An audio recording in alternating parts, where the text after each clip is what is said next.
네, 안녕하세요. 반갑습니다. 돈마리TV의 한동 대표입니다. 어, 요즘 시장은 여전히 어려운 그런 국면에 있습니다. 아직 뭐 해결될 이런 실마리가 보이지 않고 있는 그런 상황인데요. 이번 주 발표되는 CPI 지수, 이게 가장 중요한 역할을 할 것으로 판단이 되고 있습니다. 지금 이렇게까지 어려운 이유는 바로 인플레이션이죠. 그러니까 물가가 많이 올라왔다라는 겁니다. 이 모든 것이 지금 이렇게 우리를 힘들게 하는 부분들이고요. 물가가 올라온 것이 바로 공급 부족 사태였다고 보시면 되겠습니다. 가뜩이나 어려운데 이 러시아가 우크라이나를 침범하게 되면서 뭐 여러 가지 가격 인상 시켜보다 보니까 이게 도미노 현상으로 이렇게 인플레이션이 발생하게 되면서 전 세계를 어렵게 하고 있습니다. 지금 이제 경기 침체, 물가가 올라가니까 당연히 어떻게 되겠습니까? 소비가 주는 거죠. 그러면 당연히 기업 재고가 일어나는 것이고, 기업 재고가 일어나게 되면 또 일자리가 줄어들 수 있습니다. 다만 최근에 미국은 일자리 부분에서만큼은 아직 크게 흔들림은 없다라고 되겠습니다. 그러니까 이 상황에서 빨리 인플레이션 좀 꺾여주면서 우크라이나 전쟁이 조금 평화 협상을 한다거나 이렇게 된다면 그래도 좀 랠리가 나올 수가 있을 텐데요. 아직까지는 그런 기대가 나오지 않고 있습니다. 그나마 좀 긍정적으로 볼 수 있는 부분들은 어, 지금 원자재 가격이 좀 떨어졌다는 부분들인데요. 근데 가장 중요하다 볼 수 있는 유가라든가 이런 부분들이 여전히 좀 높은 그런 수준을 유지하고 있는 상황입니다. 이번 주 발표되는 CPI 지수는 6월 달치기 때문에 여전히 높은 그런 수치를 보여줄 가능성이 높습니다. 다만 이 이후부터는 8월 달에 발표되는 7월 달 물가 지수는 아마 감소세로 접어들 가능성이 높다. 그러니까 이번 달에 자이언트 스텝이 끝으로 자이언트 스텝이 이제 없을 걸로 봐야 될 것 같은데 어쨌든 지금은 여기에서 또 코로나까지 이번에 코로나가 확산된다고 하더라도 재정 정책을 막 필 수가 없는 그런 상황이 됐습니다. 그렇기 때문에 참 어려운 그런 상황이 또 이어지고 있는 모습이다라고 보시면 되겠습니다. 자, 오늘 이제 제가 말씀을 드릴 부분들은요, 너무 일단 겁은 내지 마시고, 이미 뭐 시장은 다 반영되어 있는 부분이기 때문에, 어, 금융위기, 2008년도에 있던 금융위기, 그리고 우리가 가장 힘들었다고 보는 미국에서 스태그플레이션, 1975년부터 80년까지 있었던 그 스태그플레이션에 있었던 그때보다 지표가 더 안 좋은 게 하나 있는데요. 그게 무엇인지 한번 보도록 하겠습니다. 바로 소비자 신뢰 지수입니다. 그때보다 높았던 건 뭐 부채나 이런 부분들은 뭐 당연히 높은 거고요. 소비자 신뢰 지수가 야 이게 참 그 어렵다고 하는 2008년보다도 더 낮은 수치를 기록하고 있습니다. 이 소비자 신뢰 지수라는 건요. 대표적인 경기 선행 지표입니다. 소비자가 보고 있는 물가라든가 구매 조건, 재정 상태 등을 지수화시킨 건데요. 크게 두 가지가 있습니다. 미국에서 미시건대 소비자 신뢰 지수 그리고 비영리 법인이죠. 컨퍼런스 보드 소비자 신뢰 지수 이 두 가지가 있습니다. 이 중에서 이제 컨퍼런스 보드가 조금 더 신뢰를 가고 있다고 되겠고요. 요걸 이제 변수는 M2 증가율이에요. 얼마 전에 보여드렸지만 지금 어떻습니까? M2 증가율이 꺾였어요. 이제 감소세로 접어들었습니다. 이미 몇 개월째 감소하고 있죠. 그러니까 당연히 소비자 신뢰 지수는 낮아질 수밖에 없는 거고 모기지 금리가 올라간다. 금리가 올라가면 수비가 줄겠죠. 그래서 낮아진 겁니다. 그리고 가계에 대한 세금 이 부분은 뭐 크게 아직까지는 영향을 미치지 않았습니다만은 이 두 가지가 가장 큰 역할을 미쳤다고 보시면 되겠습니다.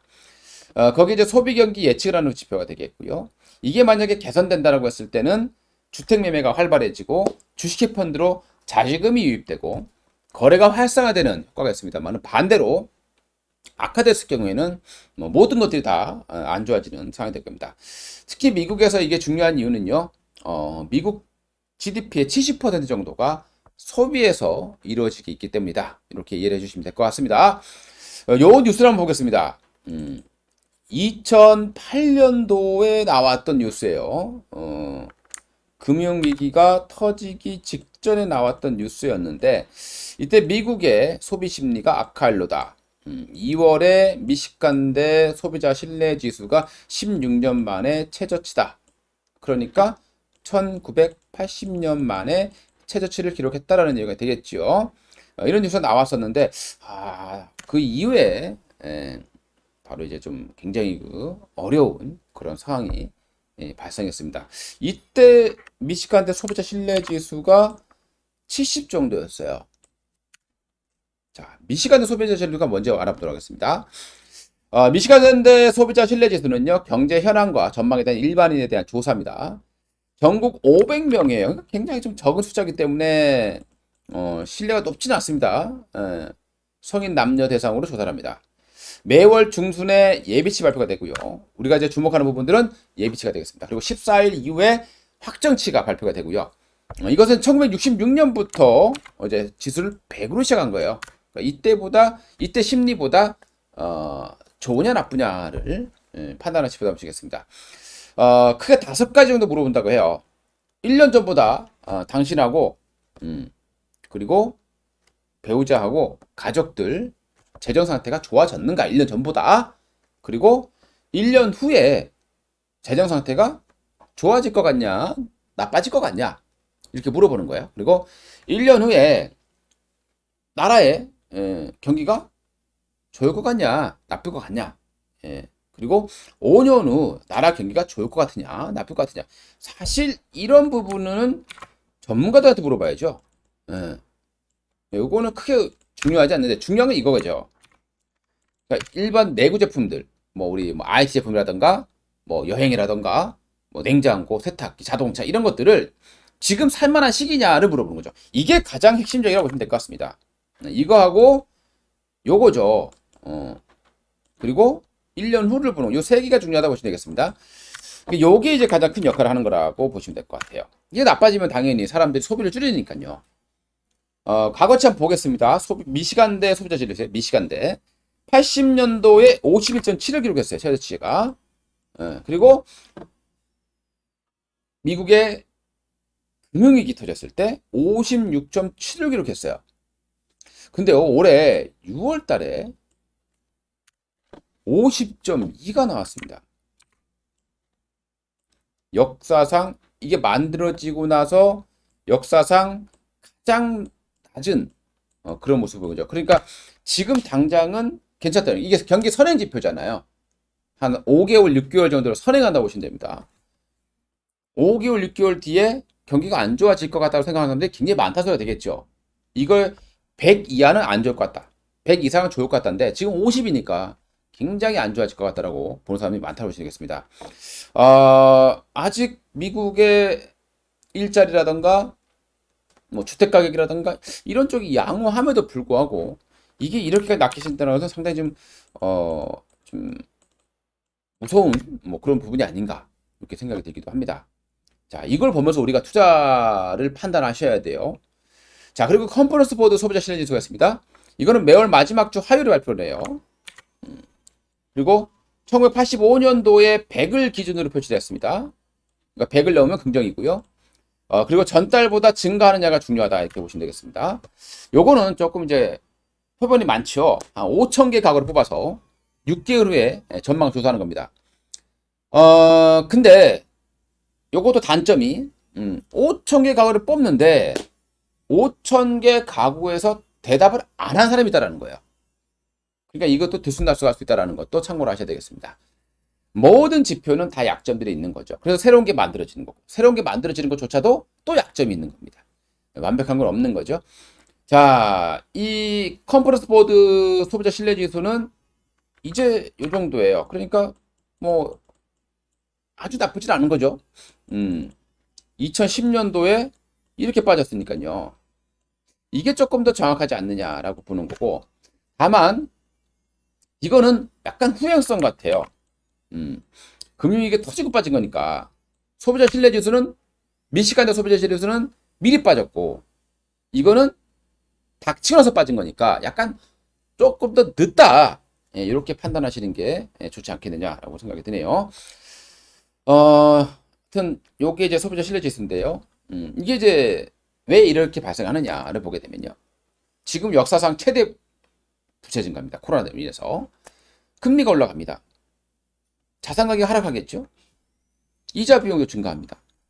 그러니까 실질적인 가처분 소득, 그러니까 소득 대비해서 우리가 실제로 소비할 수 있는 이 소득이 같은 금액이라 보더라도 줄었다는 거죠. 그리고 인플레이션으로 인한 상대적 소득 하락이 발생하게 되는 거고요.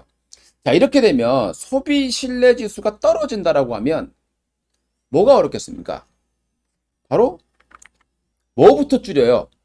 내가 소득이 줄었습니다. 그럼 뭐부터 줄일까요? 일단 비싼 거 안 삽니다. 그쵸? 비싼 거 안 사죠? 아이패드, 뭐 패드, 탭, 뭐 이런 거 있잖아요. 그죠? 늦출 겁니다. 자동차 늦추겠죠? 그리고 냉장고, 세탁기, 고장나기 전까지 좀 더 쓰자라는 인식이 가는 것이고, TV도 늦출 겁니다. 제일 먼저 늦추겠죠? 그다음에 건설은 당연히 뭐, 안 좋을 거고, 금융주도 어려워요. 왜냐하면 소비가 줄면, 그리고 이자가 높아지니까, 이제, 이 불시채권의 위험성이 높아진다는 부분이겠죠. 그냥 옷도 좀 덜 사겠죠. 음. 그리고 유통, 그러니까 옷을 덜 사고 뭐 이러면 유통주들도 힘들겠죠. 음. 철강도 힘듭니다. 그쵸? 예. 반면에 이제 좀 둔감할 수 있는 섹터, 뭐 제약주들, 그죠? 경기가 안 좋아도 아무리 안 좋아도 아프면 병원을 가야 돼요. 물론 조금 줄긴 합니다. 뭐 바이오, 콘텐츠,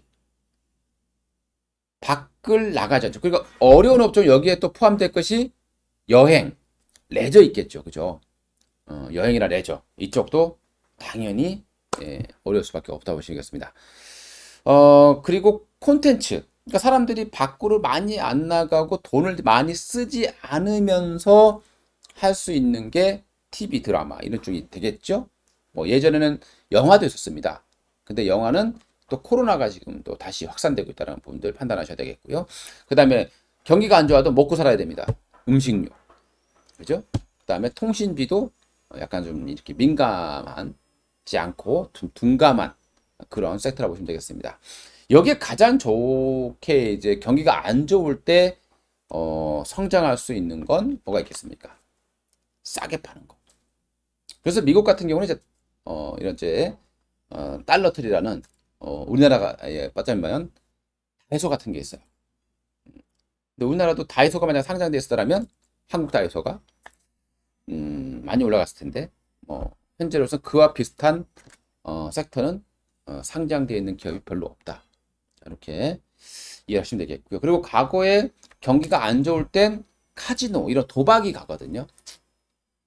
근데 요즘 또 카지노도 코로나로 인해서 다시 또 확산되고 있기 때문에 역시 좀 어려운 그런 모습들을 보여주고 있습니다. 우리가 이제 IT 쪽이 얼마나 어려워지고 있는지는 대만 지수를 보시면 돼요. 자, 대만 지수를 보시게 되면 여러분들 폭락하고 있죠. 최근 들어서 빠르게 폭락하고 있습니다. 경고였었어요. 우리나라 지수가 막 빠질 때도 대만 지수는 계속 올라갔죠. 왜? 파운드리, 전기전자, 반도체. 근데 최근에요, 여러분들 어떤 뉴스가 있었냐? 전자제품이 안 팔린다는 겁니다. 파운드리가 흔들린다는 거예요. 하락 사이클이 오고 있습니다. 자, 전자제품에 들어가는 우리가 이제 보통 아날로그 반도체, 비메모리 반도체, 우리가 8인치 웨이퍼를 보통 많이 쓰게 되는데요. 이것도 지금 공장 가동률이 급격히 떨어지고 있다라는 얘기가 나오고 있는 그런 상황입니다. 가전제품을 안 사게 되면 이런 비메모리 반도체 수요가 줄 수밖에 없겠죠. 그동안의 공급 부족 사태로 인해서 수요가 확 늘었는데, 그리고 가격도 많이 올랐는데, 최근에 가격이 많이 올라가다 보니까 사람들이 안 사는 거예요. 그러니까 재고도 많이 싸게 되고. 그래서 이렇게 어려운 상황이 됐습니다. 그래서 대만 지수가 최근 들어서 한국 지수보다 더 많이 급락하는 이런 모습들을 보여주고 있습니다. 자, 우리나라에서는 요게 이제 그 바로미터죠.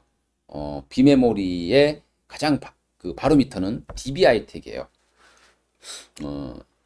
웨이퍼 파운드리 업체가 되겠습니다. 최근에 주가가 많이 좀 빠졌다고 생각했는데 여기다가 하루 만에 15%를 또 빼버렸어요. 자, 그럼에도 불구하고 아직은 섣불리 저가 매수하지 말아야 되는 이유 바로 여기에 찾을 수 있을 것 같습니다. 최대한 우리가 이제 그럼 이런 거 언제 사겠습니까? 이제 영을 안 사는 거 아니죠. 경제는 항상 순환하니까요. 그럼 언제 저가 매수해야 되겠느냐를 보게 되면 이번 달 지나고 이제 뭐 소비자 물가지수 발표가 되고 또 다시 투자 심리가 좀 개선되면서요. 금리 인상 속도가 줄어들면서 소비자 신뢰 지수가 다시 바닥을 치고 턴한다라고 하면 그때는 좀 저가 매수 해봐도 되지 않겠느냐. 반등이라도 노려볼 수 있는 그런 모습이 나오지 않겠느냐 생각을 합니다. 자, 오늘 내용은요, 여러분들 철저하게 투자의 참고 자료로만 활용해 주시기 바라겠습니다. 이상 돈마네TV의 한동 대표였습니다. 감사합니다.